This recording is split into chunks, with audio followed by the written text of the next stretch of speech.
Captain Byung-ho Kim stood on the bridge of the research ship New Seoul, watching the stars through the main window. The ship moved slowly through empty space, far from Earth and any other human worlds. They were here to study a strange pulsar that sent out radio waves in patterns nobody understood. Hannah Park sat at her station, wearing headphones and watching screens full of numbers and wave patterns. She was the best communications officer in the human fleet. For 3 weeks, she had been listening to the pulsar signals, trying to find meaning in the noise. "Captain," Hannah called out, her voice tight with excitement. "I'm getting something strange. This isn't coming from the pulsar." Byung-ho walked over to her station. "What do you mean?" The signal bounced off the pulsar, but it started somewhere else. "It's a transmission, sir, and it's not human." The bridge went quiet. Everyone stopped what they were doing and looked at Hannah. In all of human history, they had never found proof of other intelligent life in the galaxy. There were theories, hopes, and dreams, but no real contact. "Are you sure?" Byung-ho asked. Hannah nodded, her hands shaking as she worked on her controls. "It's definitely artificial.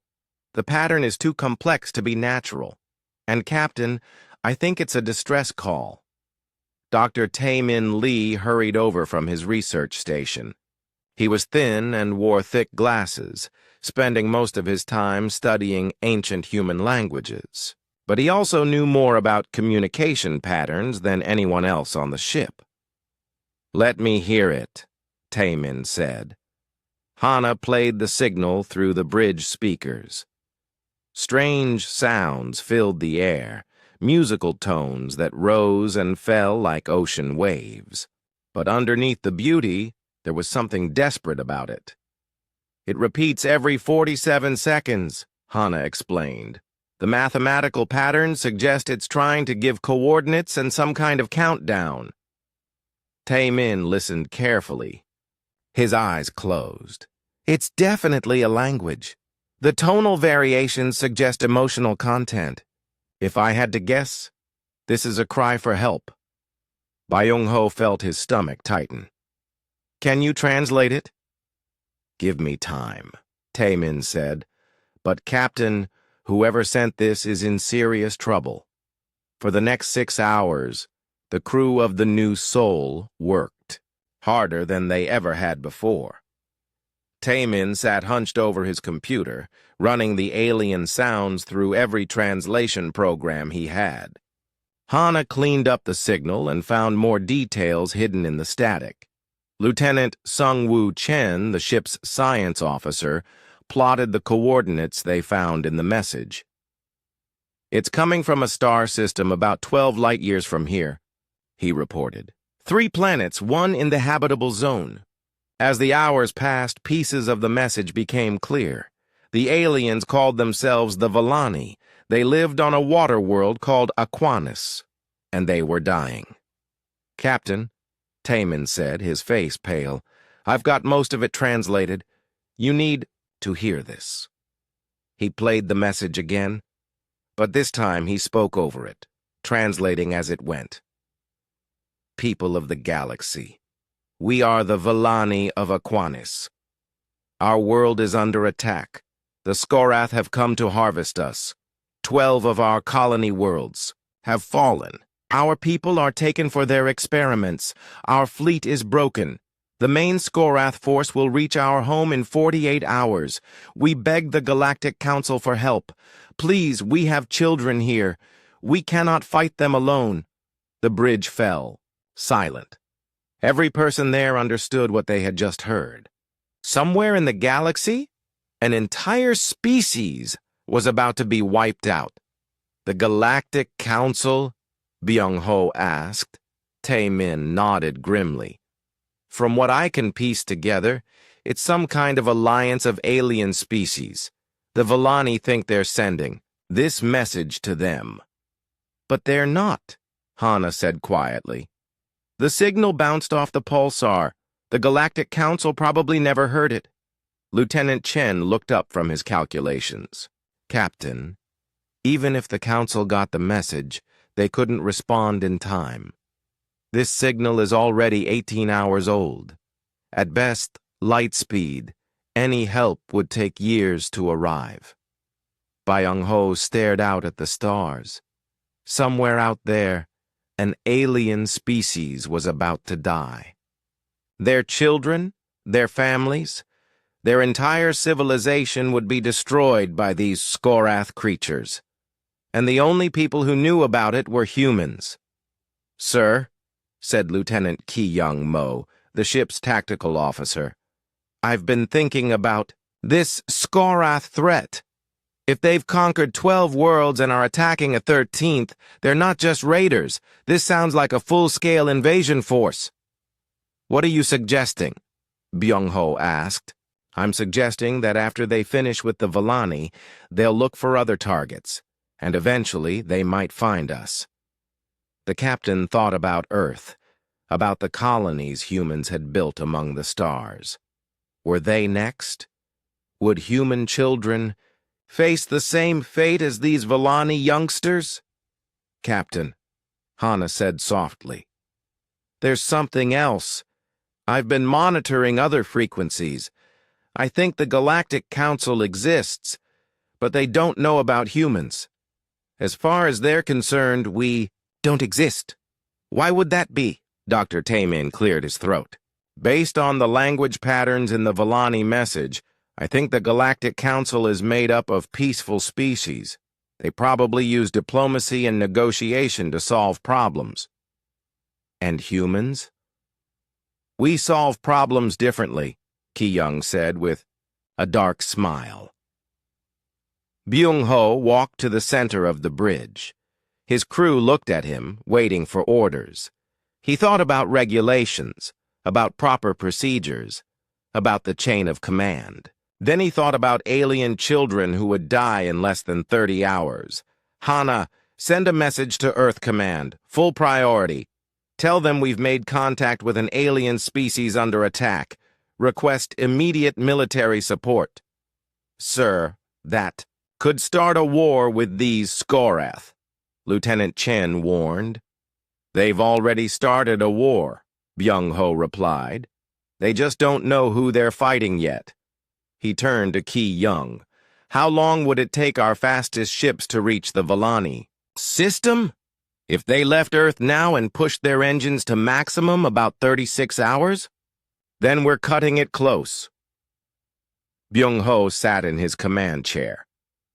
"Hana, after you send the message to Earth, open a channel to the Vallani. It's time for first contact." "What should I tell them?" Byung-ho smiled grimly. "Tell them the cavalry is coming. And tell them humans don't leave friends behind." As the new soul prepared to change history, none of them knew that they were about to introduce the galaxy to humanity's greatest strength and greatest curse. When humans made a promise to protect someone, they kept it, no matter the cost.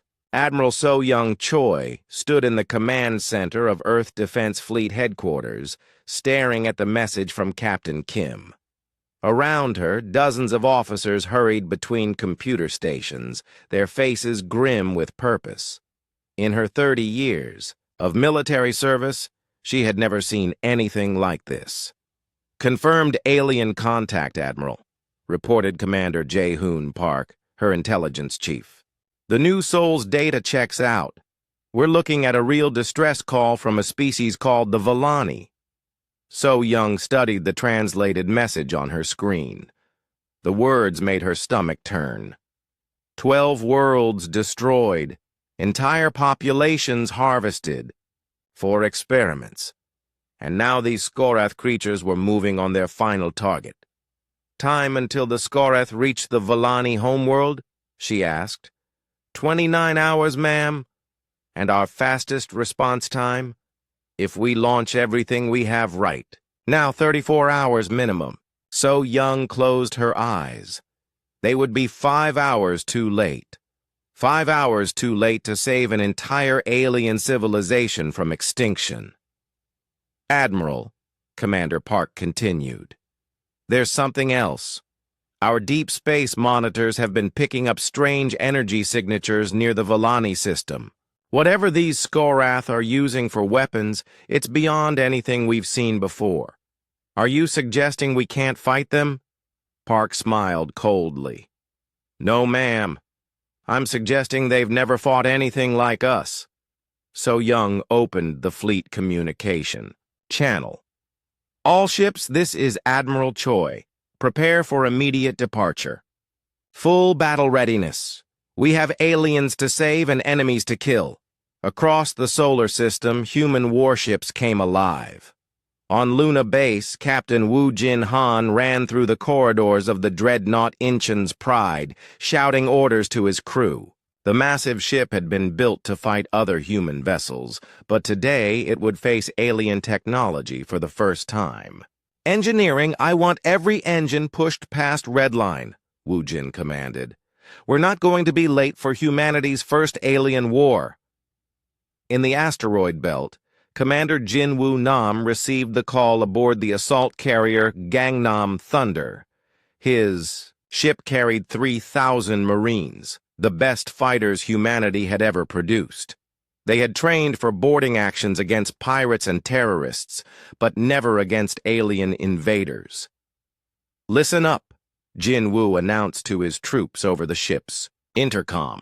We're about to make first contact with an alien species. Unfortunately, the first aliens we're meeting are slavers and murderers, so we're going to introduce them to human justice.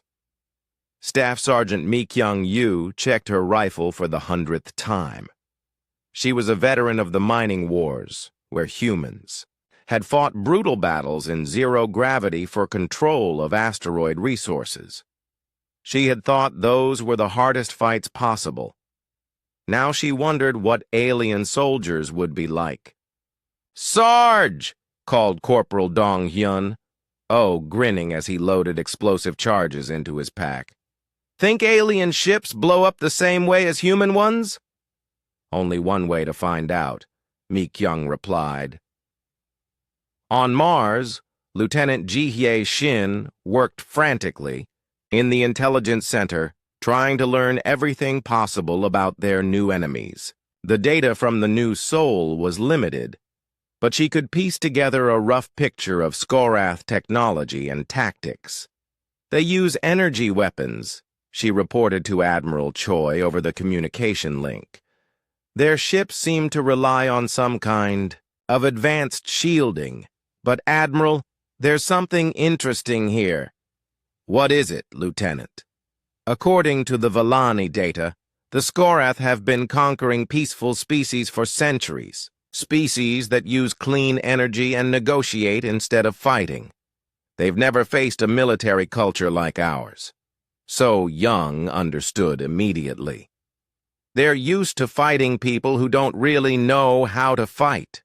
Exactly. And ma'am, our weapons might be primitive compared to theirs, but they're designed to kill things that are trying very hard not to die. As the human fleet assembled, more details emerged about their enemies. The Skorath were insects, roughly humanoid, but with 4 arms and natural armor. They had conquered over 50 worlds by targeting peaceful civilizations and harvesting them for biological research. Engineer Haewan Nam worked on the flagship's weapon systems, making last-minute modifications. Human weapons were built simple and deadly. Railguns that threw metal slugs at incredible speeds, missiles filled with nuclear warheads, and particle beams designed to cut through the heaviest armor. The question, she muttered to herself, is whether alien shields can stop a 100-megaton nuclear explosion. Captain Yansu Bei stood on the bridge of the destroyer Sol's Vengeance, watching her crew prepare for battle. Her ship was small but fast, armed with enough missiles to level a city. She had fought pirates in the outer colonies and rebels in the Belt Wars. But this felt different. Captain, her tactical officer reported. "We're receiving updates from the Volani. The Scoreth have started their attack early. They're bombing the outer settlements." Yonsu's hands tightened into fists. "How long until we reach them?" 26 hours at maximum burn." Not fast enough. She opened a channel to the engine room. "Chief, I don't care if it melts the reactor core. Get us there faster." The human fleet was unlike anything the galaxy had ever seen. Where other species used elegant, efficient ships that glided through space like works of art, human vessels were built for war. They were ugly, brutal machines covered in armor and bristling with weapons. Their faster-than-light drives were equally violent. While most alien races used gentle warp fields that bent space around them, humans used jump drives that literally tore holes in reality. Each human ship emerged from hyperspace like a small supernova, broadcasting electromagnetic chaos across every frequency. Admiral Choi stood on the bridge of the Inchen's Pride as 37 human warships prepared to jump to the Volani system. Around her, officers reported readiness from every department. "All ships report ready for jump, Admiral," Commander Park announced. "Fleet status? 17 destroyers, 12 cruisers, 6 battleships, and 2 dreadnoughts. Total complement, 47,000 personnel. Nuclear arsenal, 600 warheads." So Young thought about the peaceful Volani, hiding in their ocean cities while alien monsters rained death from the sky. She thought about the Scorath, confident in their superiority after centuries of conquering defenseless worlds. Communications. Send a message to the Volani. Tell them help is coming. "What should we say, Admiral?" So Young smiled grimly. "Tell them the humans have received their message. Tell them we don't negotiate with slavers. And tell them to take cover, because we're about to show the galaxy what Deathworlders do to bullies." The jump drives charged with a sound like thunder. Reality twisted around the human fleet as they prepared to tear through space itself. "Jump in 10 seconds, the navigation officer announced. So Young gripped her command chair. In a few hours, humanity would either save an alien civilization or die trying. Either way, the galaxy was about to learn that the wrong species had intercepted that distress call. The wrong species for the Scorath, anyway. "Jump!" Space tore open like a wound, and 37 human warships dove through the gap between dimensions, racing toward a battle that would change the galaxy forever. Behind them, Earth's orbital defense platforms began manufacturing more ammunition. Something told the human military leaders that this war was just beginning. Space exploded with light as 37 human warships tore through reality and emerged at the edge of the Aquinas system. The violent arrival sent electromagnetic pulses racing across every frequency, announcing to everyone within 50 light minutes that something new had entered the battlefield.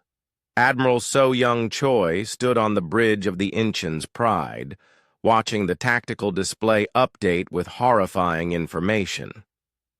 The beautiful blue world of Aquinas hung in space like a jewel, but it was surrounded by death. "Report," she commanded. Lieutenant Ji-Hai Shin's voice was tight with anger. "Scorath fleet positions confirmed. 43 vessels in total, 15 are harvesting ships currently in low orbit around Aquinas. The rest are warships providing escort." On the main screen, So-Young could see the alien vessels. The Scorath ships were sleek and organic-looking, like giant insects made of metal and crystal. They moved in perfect formation, their hulls gleaming, with an inner light that suggested powerful energy shields. "What are those harvesting ships doing?" So-Young asked, though she feared she already knew. "They're taking people, Admiral. The Volani are aquatic. So the Skorath are draining their ocean cities and loading the population into cargo holds. Captain Wu Jin Han's voice crackled over the communication system from the engine room.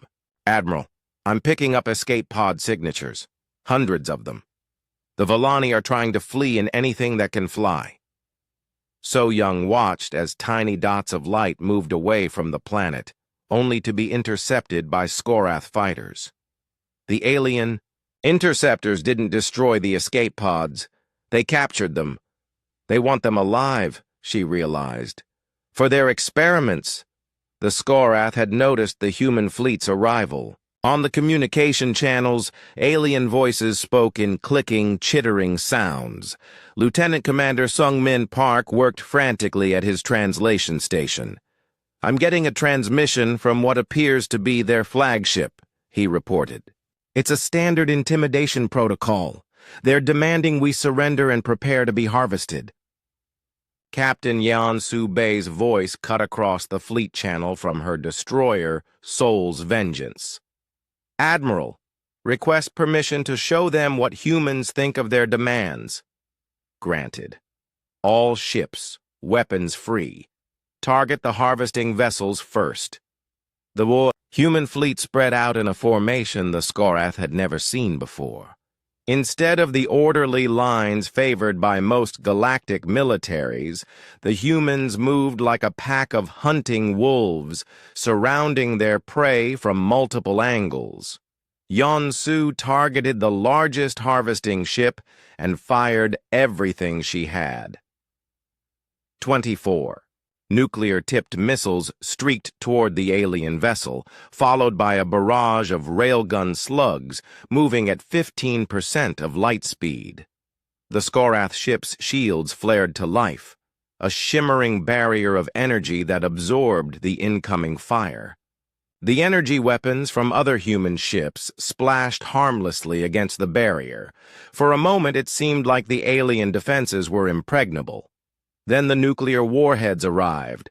The Skorath shields were designed to stop particle beams and plasma bolts. They had never encountered weapons that created miniature suns. The first nuclear explosion overwhelmed the shield generators in a blast of raw fusion fire. The second and third warheads punched through the failing barrier and struck the ship's hull directly. The harvesting vessel came apart like a flower blooming in reverse, metal petals peeling away as its structure failed. The explosion lit up space for thousands of kilometers, and in the dying light, tiny figures could be seen floating free, Vellani prisoners escaping their captors. First blood to humanity, Yonsu announced with grim satisfaction. The Skorath, fleet commander, war leader Kethvar, stared at his tactical display in disbelief. In 300 years of conquest, he had never seen a shield fail so catastrophically. The newcomers were using some kind of crude fusion weapons, technology, so primitive that Skorath computers didn't even have protocols for defending against it. "Return fire!" Kethvar clicked to his gunners. "Destroy these savages!" The Skorath warships opened fire with weapons that painted space in brilliant colors. Particle beams and plasma lances reached out toward the human fleet with enough power to vaporize asteroids. They struck the human ships and... "Damage report!" Admiral Choi called out as her ship shook under the alien bombardment. "Forward armor holding, Admiral," reported the damage control officer. "They're using some kind of high-energy plasma. It's burning through the outer layers, but it's not penetrating." Captain Hyunwoo Park, commanding the Marines aboard the assault, carrier Gangnam Thunder, laughed over the communication channel. "They're trying to cut through steel with flashlights." The human ships had been built to fight other humans, armed with nuclear weapons and kinetic kill vehicles. Their armor was designed to survive the most violent weapons humanity could imagine. The elegant energy weapons of the Skorath, perfect for fighting other aliens, couldn't penetrate the crude but effective defenses. All ships, close to optimal. Firing range, So Young commanded. "Show them what close combat looks like." The human fleet charged directly at the Skorath formation, ignoring tactical doctrine and doing exactly what no civilized military would attempt. Instead of maintaining safe distances and exchanging fire, they accelerated straight into the enemy formation like berserk warriors. Colonel Jin Woo Nam watched from the Gangnam Thunder as his ship closed with a Skorath cruiser. "Marines, prepare for boarding action. These bugs want to harvest people? Let's show them what it feels like." Staff Sergeant Mi Kyung-yu checked her rifle one last time. Around her, 300 Marines prepared to do something that hadn't been attempted in galactic warfare for millennia: board an enemy vessel in the middle of combat. "Remember," she told her squad, "we don't know their biology, but bullets. Work on everything. Keep firing until they stop moving." The Gangnam Thunder slammed into the Skorath cruiser with the force of a meteor strike. Boarding tubes extended from the human ship and burned through the alien hull like cutting torches. Before the Skorath could react, human Marines were pouring into their ship. The first alien soldier Mi Kyung encountered was 7 feet tall with 4 arms and natural armor that looked like black chitin. It carried a weapon that fired bolts of superheated plasma and moved with inhuman speed. None of that mattered when she put 30 rounds of armor-piercing ammunition into its center mass. "Contact!" she shouted into her radio. "The bugs are tough, but they die like everything else." Throughout the Skorath ship, human Marines fought running battles in corridors designed for insectoid aliens. Corporal Dong-Hyun Oh lived up to his reputation by setting explosive charges in what appeared to be the ship's reactor chamber. "Fire in the hole!" he called out, seconds before the alien cruiser's power core exploded from within.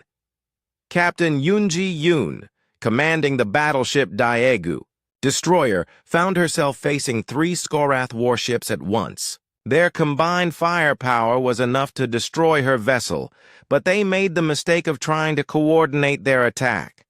"Target their flagship," she ordered her weapons officer. "Full spread, maximum yield." The Daegu destroyer's main gun was a railgun the size of a building, designed to throw projectiles at relativistic speeds. When the tungsten slug struck the Skorath flagship's shields, it didn't just overload them. It punched through like they weren't there and kept going until it hit the ship's core. War leader Kethvar had time for one final transmission before his ship disintegrated around him. His words, broadcast on all frequencies, would become famous throughout human space. What kind of savages use stellar fire as weapons? The battle lasted 18 minutes. When it was over, the Skorath fleet was debris and plasma clouds, while the human ships moved among the wreckage, rescuing Villani survivors from the destroyed harvesting vessels. Deep singer Miralon floated in the cold vacuum of space, her environmental suit keeping her alive after her rescue pod had been damaged in the fighting. She watched in amazement as a human ship approached, its hull scarred by energy weapons but still functional. Through her suit radio, she heard a transmission in her own language, though the accent was strange. "This is Captain Byung-ho Kim of the human vessel New Seoul. You are safe now. We are here to help." As human rescue teams pulled her aboard their ship, Miralon tried to understand what had just happened.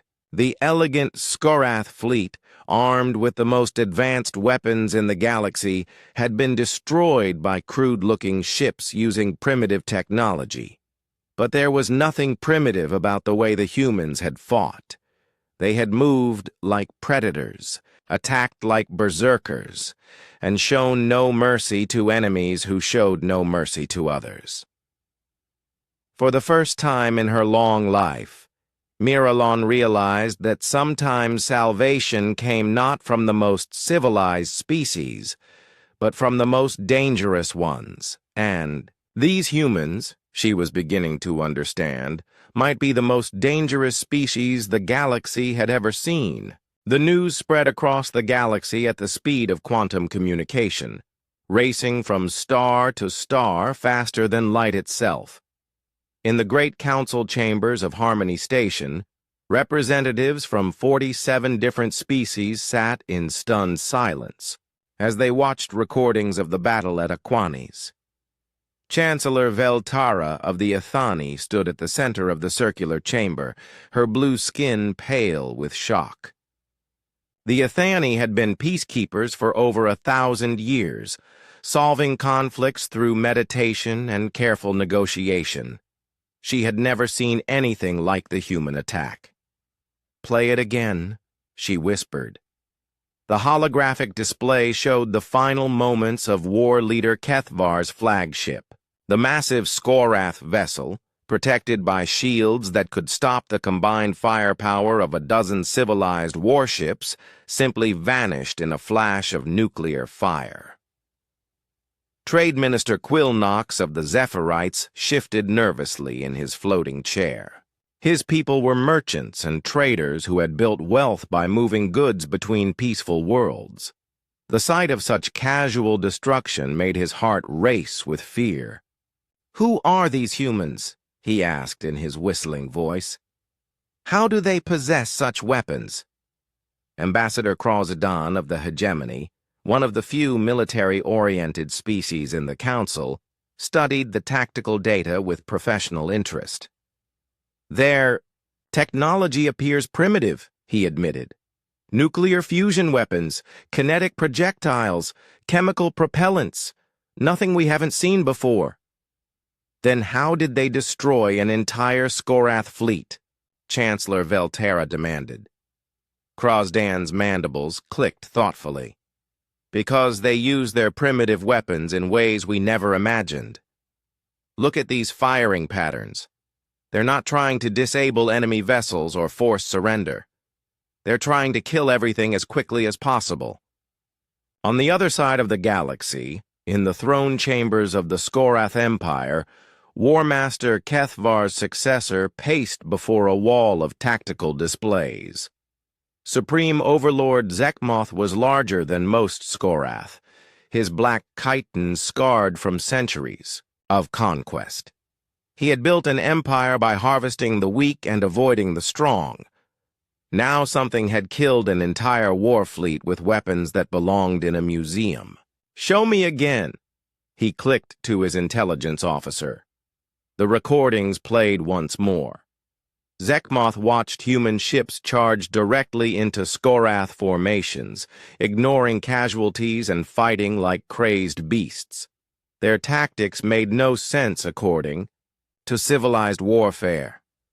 They boarded ships in the middle of battle. They used nuclear weapons like artillery shells. They fought as if dying in combat was preferable to living in defeat. "Barbarians," Zekmoth hissed. "Primitive Deathworlders who know nothing of proper warfare." "Overlord," his intelligence officer said carefully. "These barbarians destroyed 43 of our ships without losing a single vessel." Zekmoth turned all four of his eyes toward the cowering subordinate. "Because they caught us by surprise. Next time we will be ready." Meanwhile, in the depths of Aquanis, Deep Singer Miralon floated in a medical bay aboard the human ship New Soul. Her people communicated through harmonic vibrations in water, but the humans had somehow created a translation device that let her speak with them through air vibrations. Dr. Taemin Lee sat beside her recovery tank, his eyes kind behind his thick glasses. "How do you feel?" he asked. "Confused," Miralon replied honestly.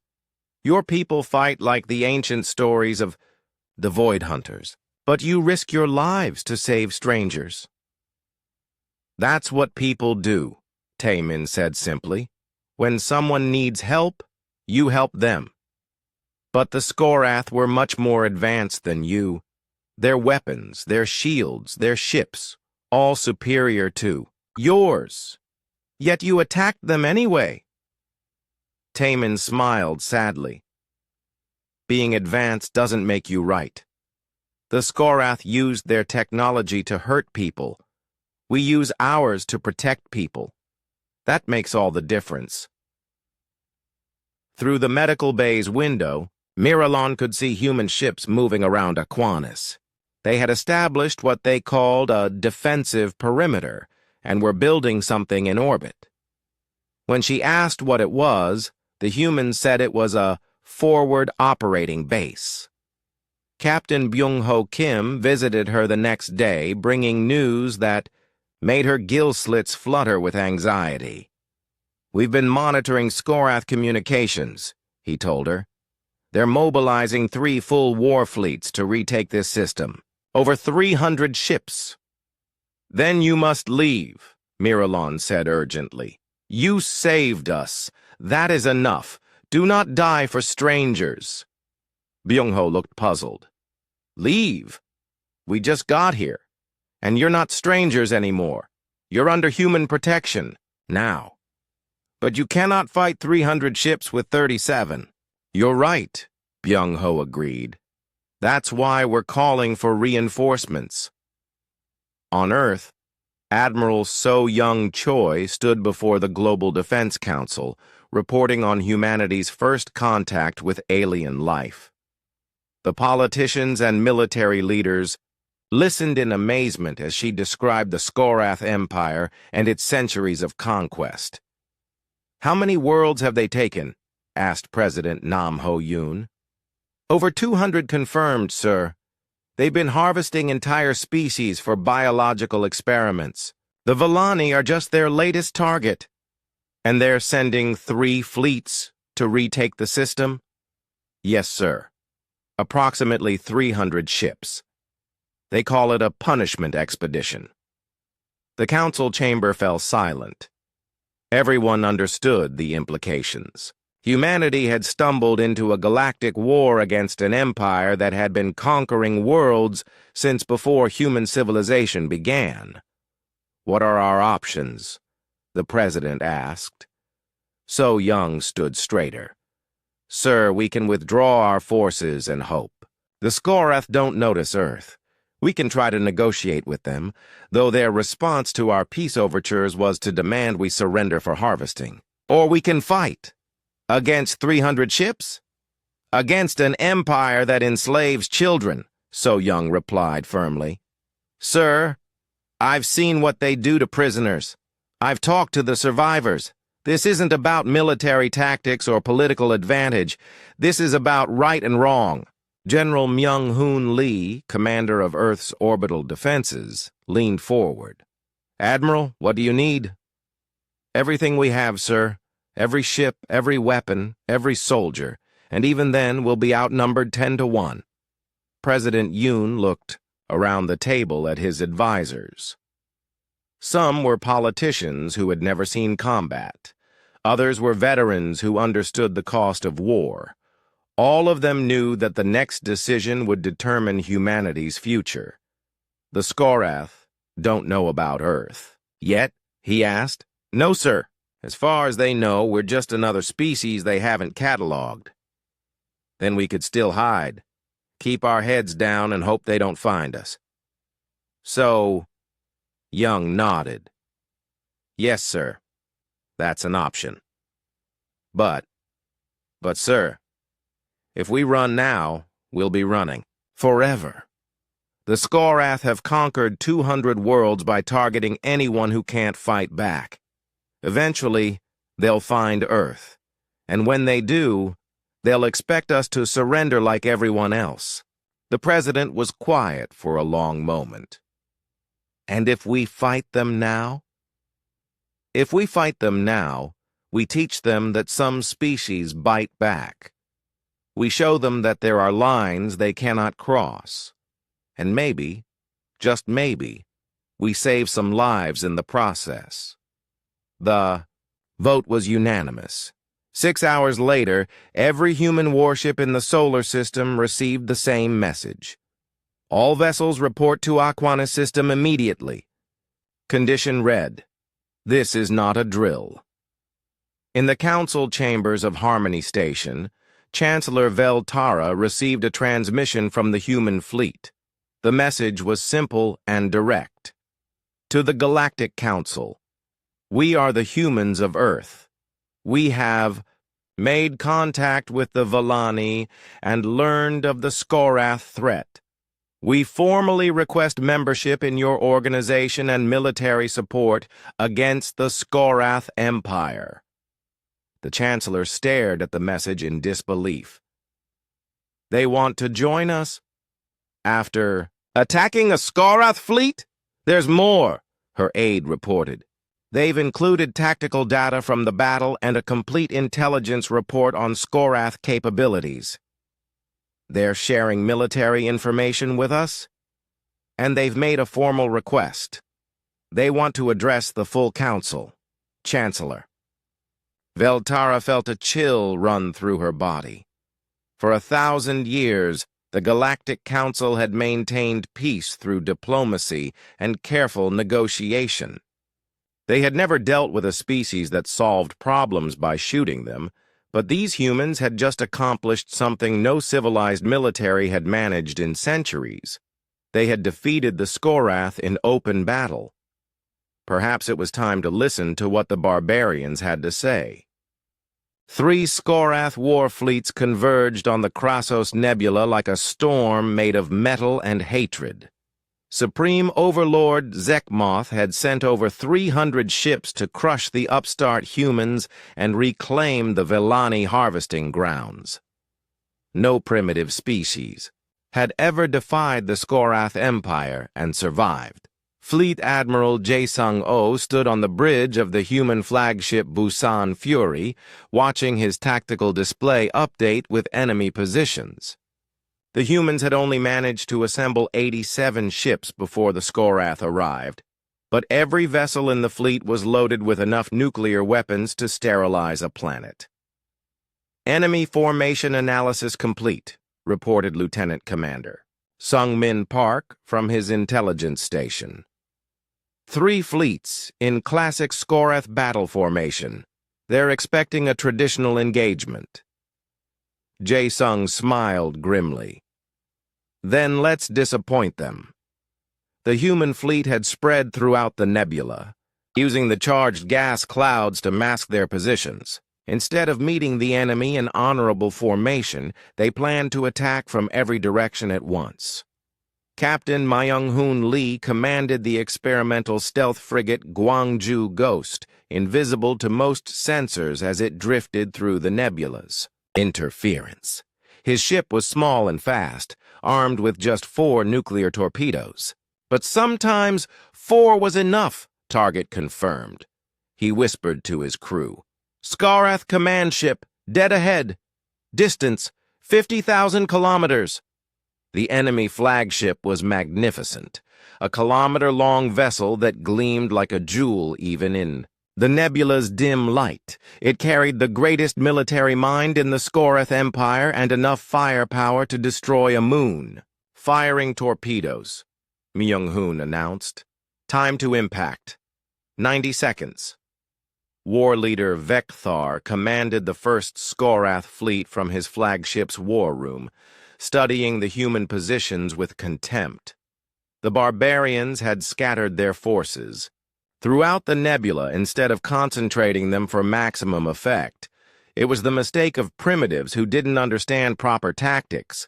Begin the attack, he clicked to his subordinates. Drive them toward the second fleet. We'll crush them between our formations. The Skorath ships moved forward in perfect coordination, their formations as beautiful as they were deadly. Energy weapons charged to full power, ready to vaporize the human vessels when they came within range.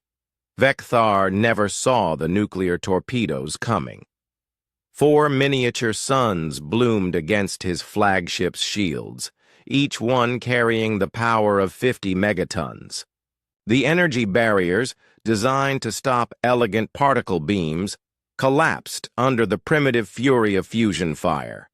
The fourth torpedo punched through the failing defenses and detonated inside the ship's armored hull. First Fleet Command ship destroyed, Lieutenant Commander Park reported with satisfaction. That should confuse them. Without their command vessel, the first Skorath fleet began to lose coordination. Individual ships continued to fight, but their perfect formations started to break apart. That was exactly what the humans had been waiting for. Captain Kyung-suk-an commanded the destroyer Soul's Wrath, leading a pack of 6 human ships against isolated Skorath vessels. Her tactics were simple. Get close, fire everything, and keep firing until the enemy stopped moving. Target that cruiser, she ordered her weapons officer. Full spread, all tubes. 18 nuclear missiles streaked toward the Skorath vessel, followed by a barrage of railgun slugs moving at 20% of light speed.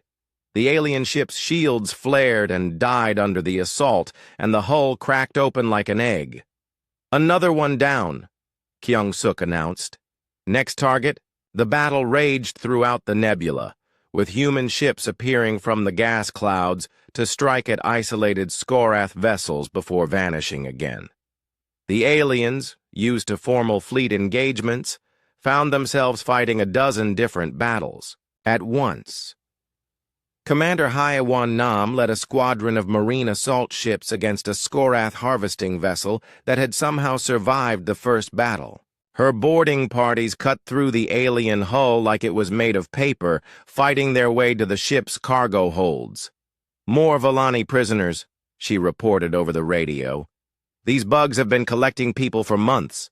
Master Sergeant, Dalmi Kim kicked in the door to what appeared to be the ship's laboratory. Inside, she found equipment that made her stomach turn. Surgical tables, specimen containers, and worse things that she couldn't identify. Command, we need science teams down here, she called out. The intel boys are going to want to see this. Corporal Gunwoo Lee, the squad's medic, was helping freed Volani prisoners when he found something that changed everything. Hidden in the ship's databanks were records of other species the Skorath had harvested. Hundreds of different aliens, all extinct now except for the specimens in Skorath laboratories. Sarge, he called out, his voice shaking. You need to see this. They didn't just attack random worlds. They've been systematically wiping out entire species for their experiments. Meanwhile, the second and third Skorath fleets were trying to trap the human ships in a pincer movement. War leader Kolvex commanded the second fleet from his massive dreadnought, confident that superior numbers would eventually wear down the human resistance. They cannot run forever, he clicked to his officers. Eventually they will have to face us in open battle. He was right. Admiral O had been saving his heaviest ships for exactly this moment. The human dreadnoughts emerged from the nebula's deepest regions, their hulls scarred by energy weapons, but their nuclear arsenals still intact. All ships, this is Admiral O, Jae Sung announced on the fleet channel.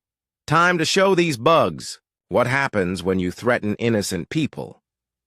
The human dreadnought Incheon's Pride fired its main gun, a railgun the size of a skyscraper that accelerated projectiles to 30% of light speed. The tungsten slug hit the Skorath flagship's shields and kept going, punching through the energy barrier, the armor, and everything else until it emerged from the other side of the ship. Kolvex had time for one final thought before his vessel broke apart around him. These humans fought like the universe itself was their weapon.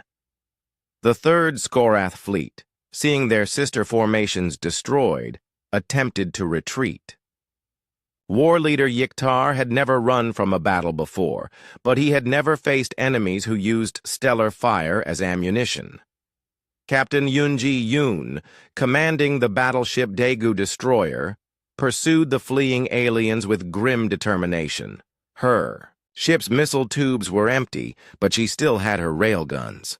No one leaves, she told her crew. Not until every last one of them is dead or surrendered. The battle ended when the final Skorath ship exploded in the nebula's outer regions. 300 alien vessels had been reduced to wreckage and plasma clouds, while the human fleet had lost only 12 ships. But the real victory came when Lieutenant Commander Park received a transmission from deep space monitoring stations. 17 more alien distress calls had been detected, all following the same pattern as the original Volani message. "Admiral," Park reported, "it looks like the Skorath have been busy. We're getting SOS signals from all over this region of the galaxy." Admiral O studied the tactical display, seeing the locations of the distress calls scattered across dozens of star systems. Each one represented another species facing extinction at the hands of the Skorath Empire. "How many ships do we have operational?" he asked. 75, sir. Plus reinforcements arriving from Earth every day. Not enough to cover all of them. "No, sir. But the Galactic Council has been monitoring our communications. Chancellor Veltara wants to speak with you directly." The communication came through, on the main screen, showing the blue-skinned Ethani leader in her council chambers. Behind her, representatives from dozens of alien species watched nervously. "Admiral O," Chancellor Veltara said carefully, "we have observed your methods in dealing with the Skorath threat. Your species appears to have military capabilities we had not anticipated." "We do what needs to be done," Jae-sung replied simply. "Yes, we have noticed. The Council has been discussing your request for membership. Normally, we require extensive negotiations and cultural evaluations before admitting new species. And now we find ourselves facing an enemy that our peaceful methods cannot stop. The Skorath have ignored every attempt at negotiation. They see our desire for peace as weakness." Jae-sung waited, knowing where this conversation was heading. "The Council would like to offer humanity emergency membership status," the Chancellor continued. "In exchange, we would request your assistance in dealing with the Skorath Empire." "What kind of assistance?" "The kind you just demonstrated in the Krasos Nebula." Admiral O looked around his bridge at his officers and crew. They were tired, battle-scarred, and running low on ammunition. But in their eyes, he saw the same determination that had driven humanity to the stars. "Chancellor," he said finally, "humanity accepts your offer, but we have conditions." "Name them." "Every species, under Skorath attack, gets our protection. No negotiations, no compromises, no abandoning people because it's politically convenient. We fight until they're all free or we're all dead." The Chancellor's eyes widened. "Admiral, there could be hundreds of species enslaved by the Skorath. The commitment you're suggesting could take decades. Then it takes decades. And if humanity suffers heavy casualties, if your people begin to question the cost," Jae-sung smiled grimly. "Chancellor, you don't understand humans very well yet.